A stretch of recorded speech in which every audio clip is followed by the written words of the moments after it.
I've been asked if I'm going to elaborate on that story. I will not. That story. So hi, my name is JC. Tonight I want to talk to you guys about new beginnings, and the way I want to do that is I want to share with you all the various times I've left something comfortable and gone into something brand new, and my reason why behind it. I'm 35 years old, and this summer marks the 7th time I've made a dramatic, life-changing decision, and I've had to reinvent myself. If you ask my mother where she'd envisioned me at this point in my life, she'd say a desk job, a wife, and some kids. But the decisions that I've made have given her little mini heart attacks as I've gone along. So the first one was when I graduated from college. So I'm actually a Penn undergrad. I was a math major here, and when I graduated, I went and I lived in Morocco. Now, why does any guy do anything crazy like that? Obviously, I was chasing a girl who had gotten into the Peace Corps. And so I left everything I knew and I flew to this faraway land to chase this girl. And this was in 2006. We invaded Iraq in 2003. Not the best time to be an American in that part of the world. And my mom was understandably very upset. She said, "Juan Carlos, you have no business being over there. If you get kidnapped, don't call me. I will hang up the phone and that's it. I don't have a son." She was kidding, of course. But I'm glad I went. I learned so much about that culture, and there was so much warmth and hospitality. It really bucked the trend of the media that we were getting back home at that time. By the way, sidebar, ladies, find yourself a man who will follow you. I promise he is entirely worth it. So then I came back home and I got a job at JP Morgan as a temp. I got hired off cycle, right? And that turned into a full-time job offer with the analyst class that had graduated the year after me. And so I had the opportunity to be a Latin American credit analyst in New York City. And I turned it down. I turned it down to be a high school math teacher. And the reason why I did that was because I had been the recipient of a number of scholarships, been really lucky with my education. You'll understand as I go on that kids like me don't just magically go to Penn. And so I needed to do something bigger than me. I needed to do something with a big impact. My mom, pissed. Oh my God, she was so pissed. She's like, "Juan Carlos, that was it. You had the job. You had it." I said, "No, Mom, I need to do something bigger. I need to give back. It has to have impact." Okay? And so I left the world of finance, which is where I had done my internships and everything, and I went over into teaching. And I wasn't certified. I didn't have a master's degree. I was never working with kids. I was never a camp counselor or a lifeguard. I don't have any siblings. The last time I was with kids was when I was a kid. Like, I had no being a teacher. But I knew that this was the way that I was going to give back. And teaching to this day has been the most impactful and rewarding thing I have ever done in my entire life. In every single subsequent chapter of my life, my kids have been there. One of my kids is a first year right now. Wow. That's right.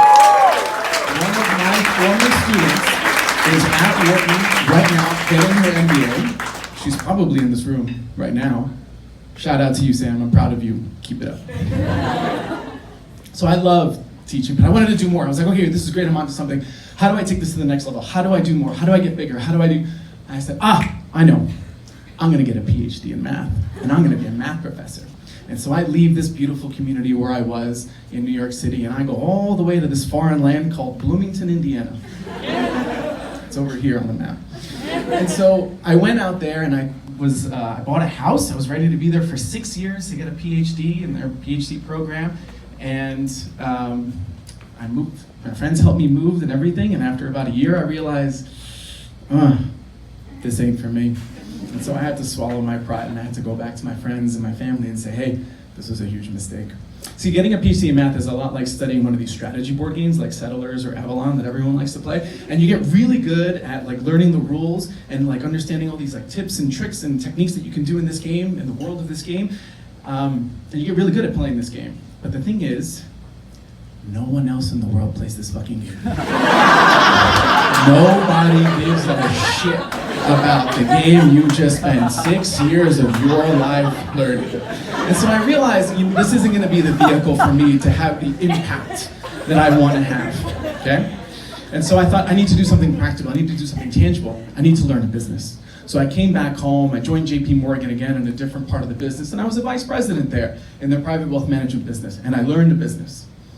But it was just that, it was just a job. You know, I just came in, did a job, same thing over and over again. It wasn't the impact that I wanted.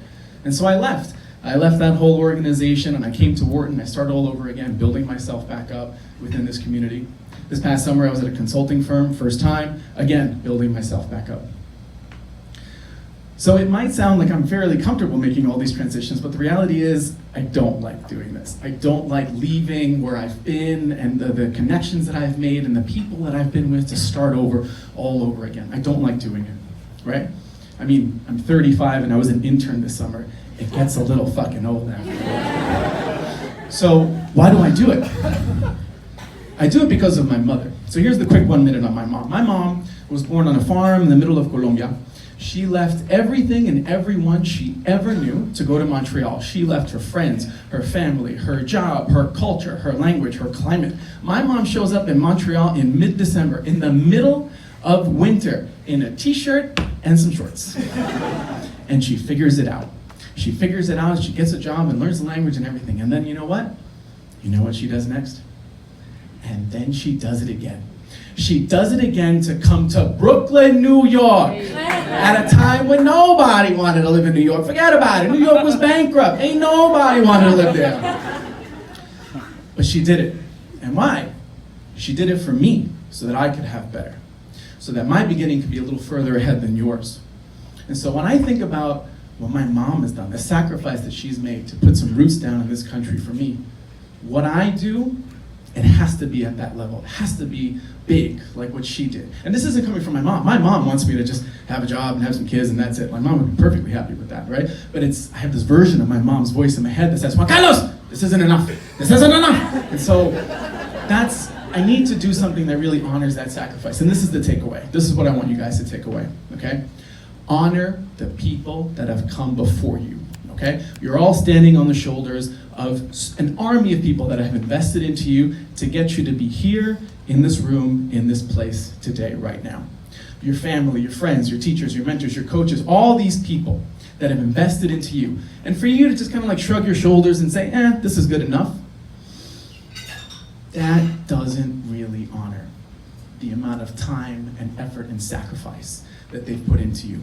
And so my hope is that one day, I'm gonna keep pushing and keep pushing and push and push and push, so that one day I'll wake up and that little voice in my head that sounds like my mom will say, Juan Carlos, this is enough. Thank you. Thank you very much.